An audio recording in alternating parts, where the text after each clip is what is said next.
नमस्कार प्यारे बच्चों, स्वागत है आप लोगों का आपके अपने YouTube channel math Y M Y में।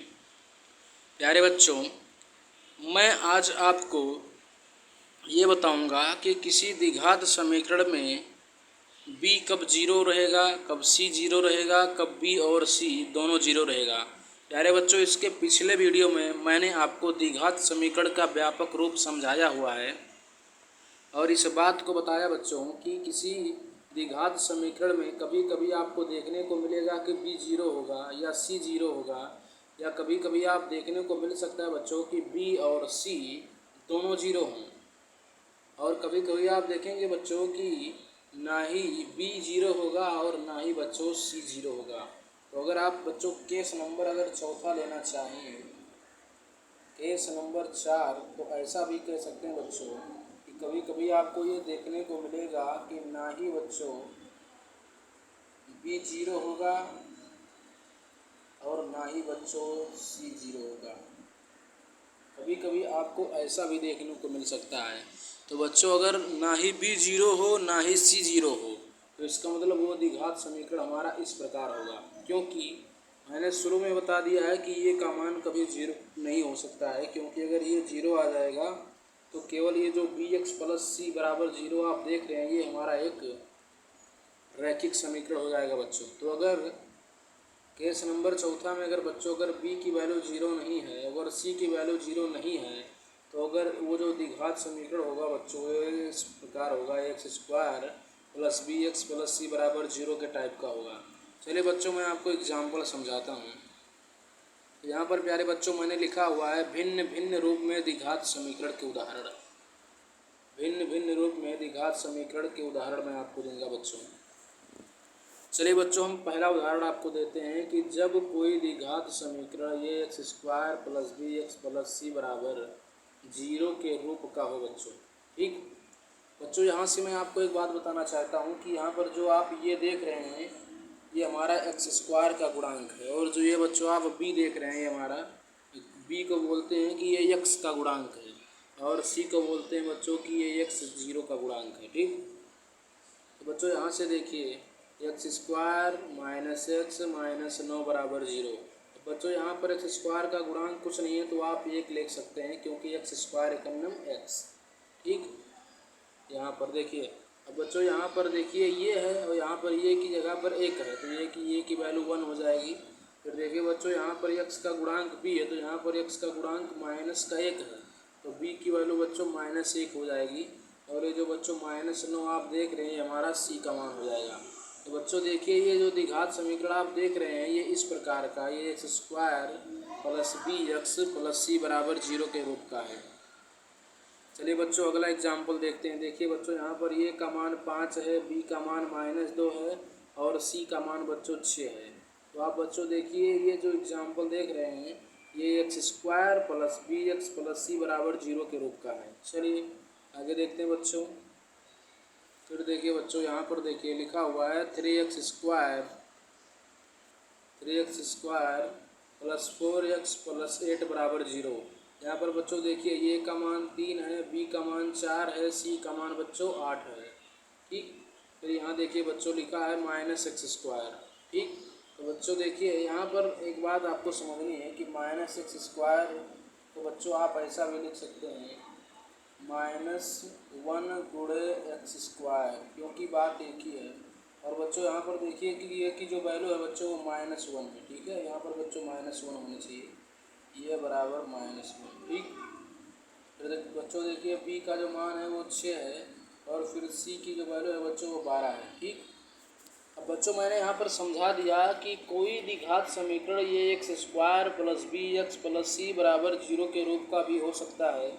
अब मैं आपको ऐसे द्विघात समीकरण के एग्जाम्पल दूंगा जहाँ पर बच्चों c ना हो।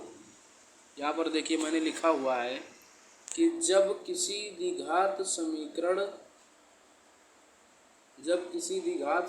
अचर पद c ना हो, या बोल सकते हैं बच्चों द्विघात समीकरण का वह रूप जिसमें आपको जो है अचर पद ना हो, अर्थात c की जो वैल्यू हो बच्चों वो जीरो होनी चाहिए।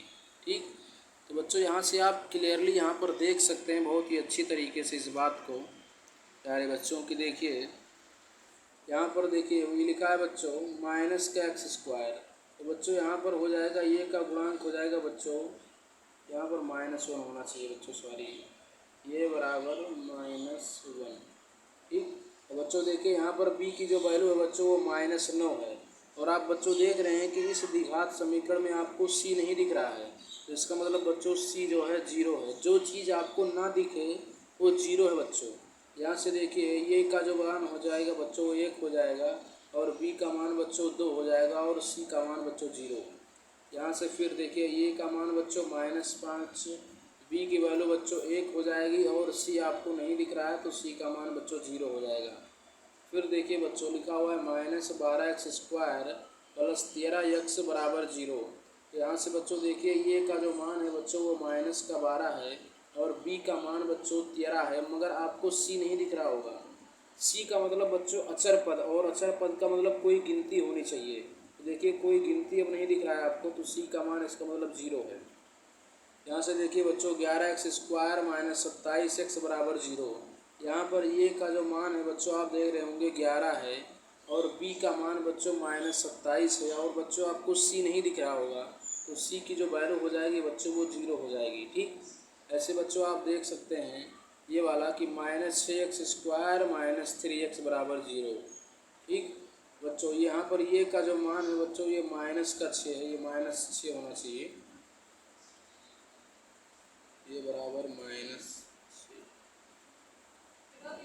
और बच्चों b का जो मान है वो -3 है, और जो c है बच्चों वो हमारा 0 है। ठीक, अब मैं आपको जो है चलिए बच्चों हम देखते हैं कि किसी द्विघात समीकरण का वह रूप जिसमें मध्यपद आपको ना दिखे। मध्यपद का मतलब बच्चों b का जो मान हो बच्चों वो 0 होना चाहिए। ऐसे द्विघात समीकरण का हम आपको एग्जाम्पल देंगे प्यारे बच्चों, जहाँ पर मध्यपद आपको दिखाई ही नहीं देगा, मतलब b की जो वैल्यू है बच्चों वो 0 रहेगी। जैसे आप देखिए कि यहाँ पर मैंने लिखा हुआ है 2x² - 64 बराबर 0। यहाँ पर बच्चों आप क्लियरली देख सकते हैं कि ये का जो मान है बच्चों वो 2 है, और बच्चों आपको जो c दिख रहा होगा वो दिख रहा होगा -64। तो देखिए बच्चों c है -64, मगर बच्चों आपको b नहीं दिख रहा होगा, तो b का जो मान है बच्चों यहाँ पर ये 0 है। ठीक, फिर ऐसे देख सकते हैं x² - 16 बराबर 0। यहाँ पर x² का गुणांक बच्चों आप 1 ले सकते हैं, तो ये का जो मान होगा वो 1 होगा, और c का मान बच्चों -16 हो जाएगा, और आपको b नहीं दिख रहा है, तो बच्चों b की जो वैल्यू होगी वो बच्चों 0 हो जाएगी। ठीक, फिर बच्चों आप देख सकते हैं यहाँ पर लिखा हुआ है 9x² + 49। एक मिनट बच्चों देखिए, यहाँ पर लिखा हुआ बच्चों 9x² + 49 बराबर 0। ठीक, 9x² + 49 बराबर 0। बच्चों यहाँ पर देखिए ये का जो मान है वो 1 है, b का मान 0 है बच्चों, और c का मान बच्चों 49 है। देखिए c 49 है और b यहाँ पर 0 है। ठीक, तो बहुत सारे आपको ऐसे देखने को मिलेंगे बच्चों। अब यहाँ पर देख सकते हैं लिखा हुआ है मैंने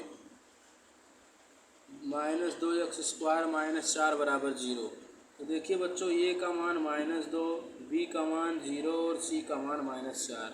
फिर लिखा हुआ है 4x² + 81 बराबर 0। तो ये का मान बच्चों 4 है, b का मान 0 है, और बच्चों c का मान यहाँ से 81 है। ठीक, बच्चों यहाँ पर लिखा हुआ है x² - x² - 9 बराबर 0। तो बच्चों ये यहाँ पर ये की जो वैल्यू होगी बच्चों -1 होगी, और c की वैल्यू बच्चों -9 होगी, और b हमारा 0 होगा। ठीक, यहाँ से बच्चों देखिए लिखा हुआ है x² + c बराबर 0। तो बच्चों यहाँ पर ये की वैल्यू यही है, c की वैल्यू c ही है, मगर b की वैल्यू बच्चों 0 है। ठीक, तो बच्चों यहाँ पर देखिए लिखा हुआ है x² - 9 बराबर 0। तो यहाँ पर ये का मान 1, b का मान 0 और c का मान बच्चों -9। यहाँ पर प्यारे बच्चों मैंने यहाँ पर एक एग्जाम्पल ऐसा दे दिया है, देखिए यहाँ पर मैंने लिख दिया है इस बात को कि ऐसा भी देखने को मिल सकता है बच्चों कि b और c दोनों 0 हो। यहाँ पर देखिए बच्चों b और c दोनों 0 है, ये का मान बच्चों 1 हो जाएगा, क्योंकि x² को लिख सकते हैं x² × 1। तो ये की वैल्यू 1, और बच्चों आपको इसमें b और c नज़र नहीं आ रहा होगा, तो बच्चों b और c की जो वैल्यू हो जाएगी वो बच्चों 0 हो जाएगी। बच्चों मैं आपको यहाँ पर ये बताना चाहता हूँ कि चौथा एग्जाम्पल में अगर आप रखना चाहें बच्चों तो रख सकते हैं कि द्विघात समीकरण का वह रूप जिसमें बी और सी दोनों जीरो हों। तो बच्चों प्यारा से एग्जाम्पल आप देख रहे हैं एक्स स्क्वायर बराबर जीरो, क्योंकि एक्स स्क्वायर को बच्चों हम लिख सकते हैं एक्स स्क्वायर इंटू वन। और अगर बच्चों यहाँ से अगर इसको ये X square plus B X plus C बराबर जीरो से कंपेयर करें, तुलना करें बच्चों, तो बच्चों यहाँ पर देखिए कि यहाँ पर ये है तो ये का मान बच्चों वन हो जाएगा। और बच्चों आपको बी और सी नहीं दिख रहा है तो बी और सी की वैल्यू बच्चों जीरो हो जाएगी। ठीक, चलिए बच्चों अब बच्चों मैं आपको यहाँ पर ये समझाया कि कभी कभी आपको देखने को मिलेगा बच्चों कि द्विघात समीकरण ये X square plus B X plus C बराबर जीरो के रूप का होगा। कभी कभी बच्चों उसमें मध्य पद शून्य रहेगा, कभी कभी बच्चों उसमें अचर पद नहीं दिखेगा आपको, और कभी कभी ऐसा होगा बच्चों कि ना ही आपको मध्य पद दिखे और ना ही बच्चों आपको अचर पद दिखे। मगर बच्चों ऐसा कभी नहीं होगा कि जिसमें आपको ये ना दिखे, मतलब आपको पहला पद जो एक्स स्क्वायर का गुणांक ये है बच्चों, ये द्विघात समीकरण में हर बार आपको दिखेगा, क्योंकि बच्चों ये की वैल्यू कभी जीरो नहीं हो सकती है, मैंने आपको शुरू में ही बता दिया है। तो बच्चों बी जीरो हो सकता है, सी जीरो हो सकता है, ऐसा भी हो सकता है कि बी और सी दोनों जीरो हो, और ऐसा भी हो सकता है कि बी और सी दोनों जीरो ना हो। तो बच्चों मगर ये की जो वैल्यू होगी कभी भी जीरो नहीं हो सकती है बच्चों। ठीक, चलिए बच्चों आज का क्लास हम यहीं पर समाप्त करते हैं। आपसे अब मिलते हैं अगले वीडियो पर एक नए टॉपिक के साथ। बच्चों अगले वीडियो में मैं आपको ये बताऊंगा कि द्विघात समीकरण कितने प्रकार के होते हैं। फिर बच्चों हम धीरे धीरे बात करेंगे कि द्विघात समीकरण को हल करने का क्या तरीका होता है, जैसे पढ़ा है अपने गुणनखंड विधि, श्रीधराचार्य विधि, द्विघाती सूत्र, इन सब के बारे में आपको धीरे धीरे हम चर्चा करते रहेंगे आपसे। और जब ये हमारे बेसिक कंप्लीट हो जाएंगे बच्चों तो मैं आपको बालाजी प्रकाशन का अभ्यास प्रश्नावली आपको करवाऊंगा। चलिए बच्चों मिलते हैं अगले वीडियो पर एक नए टॉपिक के साथ, तब तक के लिए जय हिंद प्यारे बच्चों, पढ़ते रहें आप लोग।